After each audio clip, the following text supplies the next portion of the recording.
ಕುರಿತಂತೆ ಮಾತಾಡಲಿಕ್ಕೆ ನಮ್ಮ ಜೊತೆ ಎಂಎಲ್ಸಿಗಳಾಗಿರುವಂತ ಬಿಜೆಪಿಯ ರವಿಕುಮಾರ್ ಅವರು ದೂರವಾಣಿ ಸಂಪರ್ಕದಲ್ಲಿ ಜಾಯಿನ್ ಆಗ್ತಾ ಇದ್ದಾರೆ. ನಮಸ್ಕಾರ ಸರ್. ನಮಸ್ಕಾರ ಸರ್. ನೀವು ಹೇಳಿಕೆಯನ್ನ ಕೊಟ್ಟಿದ್ರಿ, ಪೊಲೀಸರು ಸುಳ್ಳು ಹೇಳ್ತಾ ಇದ್ದಾರೆ, ಸತ್ಯಾನುಸತ್ಯತೆ ತನಿಖೆಯಿಂದ ಹೊರಬರಬೇಕಾಗಿದೆ ಅಂತ. ಈಗ ಸಿಐಡಿಗೆ ವಹಿಸಿದ್ದಾರೆ, ಏನ್ ಹೇಳ್ತೀರಾ? ನೋಡಿ, ಸಿಐಡಿಗೆ ಕೊಟ್ಟಿರ್ತಕ್ಕಂಥದ್ದನ್ನ ನಾನು ಸ್ವಾಗತ ಮಾಡ್ತೇನೆ. ಅದು ಬೈಕ್ ಆಕ್ಸಿಡೆಂಟ್ ಇಂದ ಆಗಿರ್ತಕ್ಕಂಥ ಸಾವಲ್ಲ, ಮುಸ್ಲಿಂ ಗೂನ್ಸ್ ಇಂದ ಆಗಿರ್ತಕ್ಕಂಥ ಸ್ಟ್ಯಾಬಿಂಗ್ ನಿಂದ ಆಗಿರ್ತಕ್ಕಂಥ ಕತ್ತಿಯಿಂದ ಚೂರಿಯಿಂದ ಕೊಲೆ ಮಾಡಿರ್ತಕ್ಕಂಥ ಹತ್ಯೆ ಇದು. ಇದನ್ನ ನಾನು ಈಗ ಕೂಡ ಬದ್ಧವಾಗಿದ್ದೇನೆ.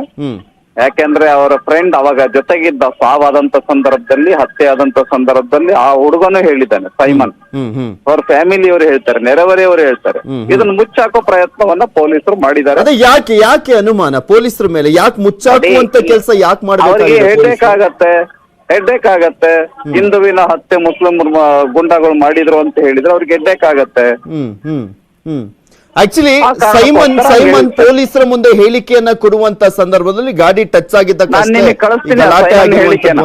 ಸೈಮನ್ ಹೇಳಿರ್ತಕ್ಕಂತ ವಿಡಿಯೋ ಕ್ಲಿಪ್ಪಿಂಗ್ ಅನ್ನು ನಾನು ಕಳಿಸ್ತೀನಿ, ನೀವು ಆಸ್ ಇಟ್ ಇಸ್ ಬಿತ್ತರಿಸಿ ಟಿವಿನಲ್ಲಿ. ಅಂದ್ರೆ ಯಾವ ಹೇಳಿಕೆ ಸರ್ ಅದು? ಪೊಲೀಸರ ಮುಂದೆ ಕೊಟ್ಟಿರೋ ಹೇಳಿಕೆನಾ? ಪೊಲೀಸರ ಮುಂದೆ ಅಲ್ಲ, ನನ್ನ ಹತ್ರ ವಿಡಿಯೋ ಬಂದಿವೆ ಸರ್. ನಾವು ಚಿಟ್ಚಾಟ್ ಮಾಡಿದೀವಿ ಸರ್.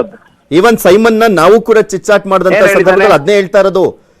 ಉರ್ದುನಲ್ಲಿ ಮಾತಾಡ್ಲಿಲ್ಲ ಅನ್ನುವ ಕಾರಣಕ್ಕೋಸ್ಕರನೇ ಹತ್ಯೆ ಆಗಿದೆ ಅಂತ ಹೇಳ್ತಿದ್ದಾರೆ ಹೊರಗಡೆ ಬಂದ್ಮೇಲೆ. ಪೊಲೀಸರು ಎದುರಿಸಿ ಬದರಿಸಿ ಮಾಡಿರ್ತಾರೆ.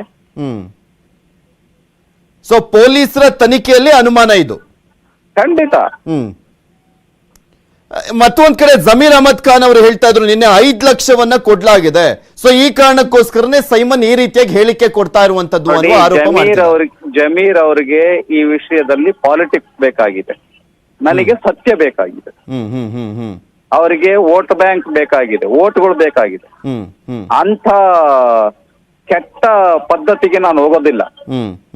ನನಗೆ ಈ ತರದ ಕೆಟ್ಟ ಸಂಪ್ರದಾಯಗಳಿಗೆ, ಕೆಟ್ಟ ವಿಚಾರಗಳಿಗೆ ನನ್ನ ಮನಸ್ಸು ಒಪ್ಪೋದಿಲ್ಲ. ಸತ್ಯ ಹೊರಗಡೆ ಬರಬೇಕು. ಹಿಂದುವಿನ ಹತ್ಯೆ ಆಗಿರೋದು ನಿಜ, ಮುಸ್ಲಿಂ ಗುಂಡಾಗಳು ಹತ್ಯೆ ಮಾಡಿರೋದು ನಿಜ, ಚಂದ್ರುವಿನ ಹತ್ಯೆ ಆಗಿದೆ, ಅವ್ರ ಮನೆಗೆ ಅನ್ಯಾಯ ಆಗಿದೆ. ಸೈಮನ್ ಸಹೋದರ ಸ್ಯಾಮ್ಯುಯಲ್ ಕೂಡ ಹೇಳ್ತಾರೆ, ಬಿಜೆಪಿ ಮತ್ತೆ ಕಾಂಗ್ರೆಸ್ ಅವರು ಈ ವಿಚಾರವನ್ನ ಎಳ್ದಾಡ್ಬಿಟ್ಟು ರಾಜಕೀಯವಾಗಿ ಯೂಸ್ ಮಾಡ್ಕೊಳ್ತಾ ಇದಾರೆ, ನಮಗೆ ನ್ಯಾಯ ಸಿಕ್ಕರೆ ನಾನು ಅದಕ್ಕೆ ಹೇಳ್ತಾ ಇದ್ದೇನೆ. ನಾನು ಇಷ್ಟು ಮಾತ್ರ ಹೇಳಿದ್ದೇನೆ, ರಾಜಕೀಯಗೊಳಿಸೋದು ಬೇಕಾಗಿಲ್ಲ. ಕಾಂಗ್ರೆಸ್ನವರಿಗೆ ಮಾತ್ರ ಮುಸ್ಲಿಮರು ವೋಟ್ ಬ್ಯಾಂಕ್ ನ ವಿಪರೀತ ತುಷ್ಟೀಕರಣ ಅವ್ರಿಗೆ ಬೇಕಾಗಿದೆ, ನನಗೆ ಬೇಕಾಗಿಲ್ಲ. ನಮಗೆ ಸತ್ಯ ಬೇಕಾಗಿದೆ. ಸೊ ಹೀಗಾಗಿ ಪೊಲೀಸರ ತನಿಖೆ ಇಷ್ಟು ದಿನ ಮಾಡಿದ್ದು ತಿರುಚಲಾಗಿತ್ತು, ಈಗ ಸಿಐಡಿ ಇಂದ ನ್ಯಾಯ ಸಿಗುತ್ತೆ ಅಂತ ಅನ್ಕೊಂತಾ ಇದ್ದೀರಾ? 100%. ಓಕೆ, ಥ್ಯಾಂಕ್ ಯು ರವಿಕುಮಾರ್ ಅವರ ನ್ಯೂಸ್ 18 ಜೊತೆ ಮಾತನಾಡಿದಕ್ಕೆ.